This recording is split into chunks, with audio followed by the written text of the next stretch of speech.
every time we face making a commitment, we kind of think about what the other options are. Suddenly all these things come to the mind. I didn't have very many doubts about this philosophy for a long time because I wasn't really making any firm commitment to it. It made sense to me, and I would read up on it, and I loved the philosophy. And the one big commitment that I had to make, the one big firm step that I had to take was breaking my relationship with this girl.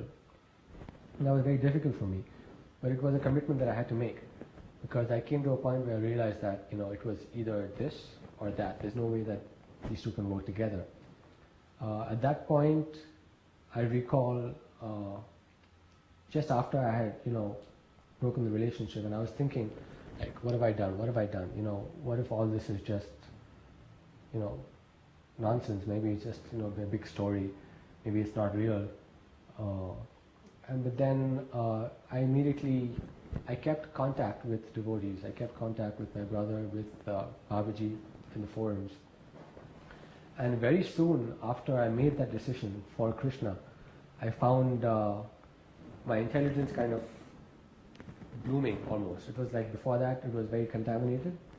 And just the fact of making this commitment, suddenly a lot of things that were unclear became more clear to me. And then all those doubts about whether I made the right decision or not vanished away because I could see the change in myself that now I'm finally able to grow as a devotee and understand this philosophy much better. That was my strongest attachment to the material world. The next doubt that I had is when I came, the doubt of a bona fide spiritual master. And I first came to Mexico to try it out.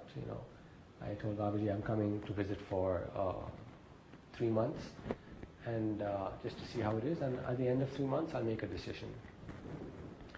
Because I still wanted to keep my options open. I told my job that, hey, I'll be back in 3 months, don't worry. I kept my car. I wrapped up everything very nicely. And I came to visit Mexico, and it was great. Like, my first 3 weeks there were like fantastic. We had great kirtan. I had good association with the devotees and with Babaji, and the place was so beautiful. And every time, for the first 2 weeks, constantly I was evaluating things in my head. Like, what is Krishna trying to tell me? What is Krishna trying to tell me here? And I had so many positive experiences. We'd go for a walk in the forest and see a beautiful tree shaped like Krishna, or go for a swim in a waterfall. And I was like, oh, Krishna is really trying to sell this to me. He's really trying to tell me, don't worry, just do it. It's blissful, it's pleasant.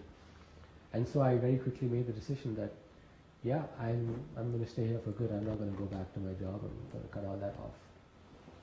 And so I told Babaji and the devotees that, I'm here to stay. And very, very soon after that came the first test of, putting my money where my mouth is. And the next big attachment that I had was that I had a lot of money and had some attachment to this money because I was earning for 2 years I don't go out to bars, I don't eat out and like that, so this money just kind of accumulated. And I had all this burden sitting on my shoulders, and every decision that I had to make, I would somehow or the other think of, oh, but what about all this money that I have? What about these things? And this would create doubts in my mind that, hey, be very careful, there's all this to risk, there's all this Maya out there that can really give you a good life. So be very, very careful, be extra, extra careful before you make any decision. And so it came to a point where, I had to support a certain project in the community, and I had to make a donation. And I said, yeah, no problem. And then I went back and I was thinking in my room, what have I done? What have I done? How can I just, give all this money away? And then I came back and said, no, I'll make it a loan. I won't make it a donation. And Babaji didn't say anything. Until the next day, he came and explained to me that be firm in your commitments. If you're going to commit to surrendering, then be firm in that. Otherwise, don't surrender. This duplicity will destroy spiritual life. Because To say one thing, and do another is very dangerous in spiritual life, especially in making spiritual commitments. And then you were also at that conversation, and I remember something that you told me at that point that really made things, like I had 10 seconds of real clarity. And what you said was that even if all these projects of ours, even if everything just crashes, even if we lose everything, all our money, all our projects, this whole ashram, this harmonium, computers, everything is gone, and we just left sitting under a tree with our beads in our hand and chanting, with no food, no nothing, is that so bad? What's wrong with that? And you said it with such like it was completely obvious, and at that point it was obvious to me, and I was like, actually that isn't so bad. That's great. I mean, that's all that we need to do. We just need to sit and chant. And that, that released a lot of this negative energy sitting on me and like putting doubts in my head. So that was one thing that I gained strength from whenever I had doubts, was to associate with someone who has no doubts. And associating with someone who has no doubts gives me the strength to, to get clarity. Because when you have doubts, people aren't thinking clearly, There's all these different opposing ideas in our heads, and it's a big mess of confusion. But as soon as I took advice from, or I approached someone, some authority or someone who's firm and fixed in this path, and I laid my doubts before them, then immediately all the doubts were washed away. Do you think you still have doubts? No, I don't have any doubts about whether this process works or whether this is what we're supposed to do with our lives. Now I'm fairly fixed on this path. And I think a lot of it has to do with the fact that a lot of my material possessions are gone now, and I don't have that weight sitting on me, and I'm not thinking in terms of all these possessions I have, what do I do about these things, someone's going to take them away from me. Now that they're gone, I'm like, there's nothing to lose and everything to gain, so there's nothing holding me back. I had another episode of doubts,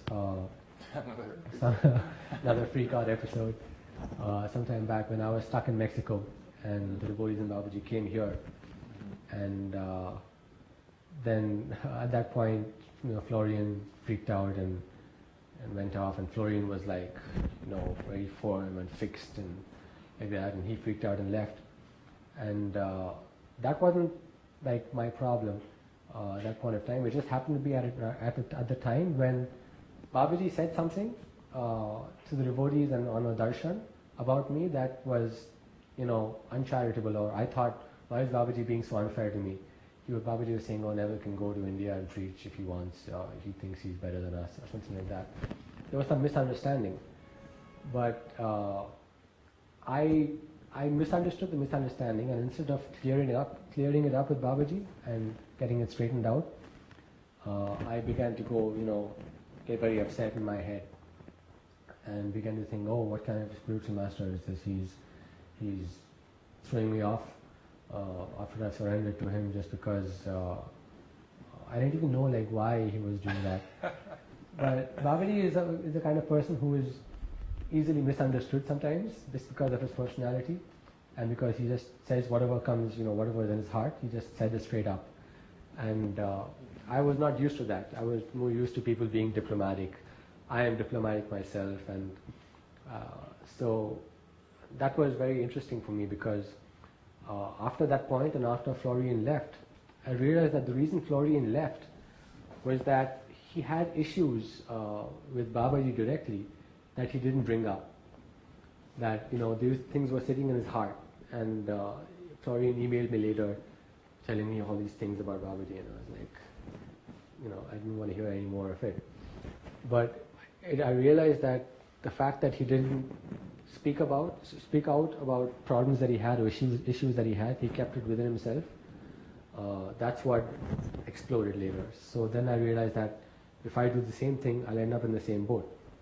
So over the next 2 months while I was in Mexico or the US and Babaji was here, I spent a lot of time chatting with Babaji, talking about any problems that I had with Babaji in the past, or any doubts that I had, I would just directly ask Babaji, what about this? Why did you say this? Or why did you say this about someone else? And like that. And I realized that if I just asked Babaji directly, he would just answer. I was always worried that, oh, Babaji will like yell at me, how dare you question me? But it was like, if you just ask Babaji straight up with the desire to know the answer, he will give the answer.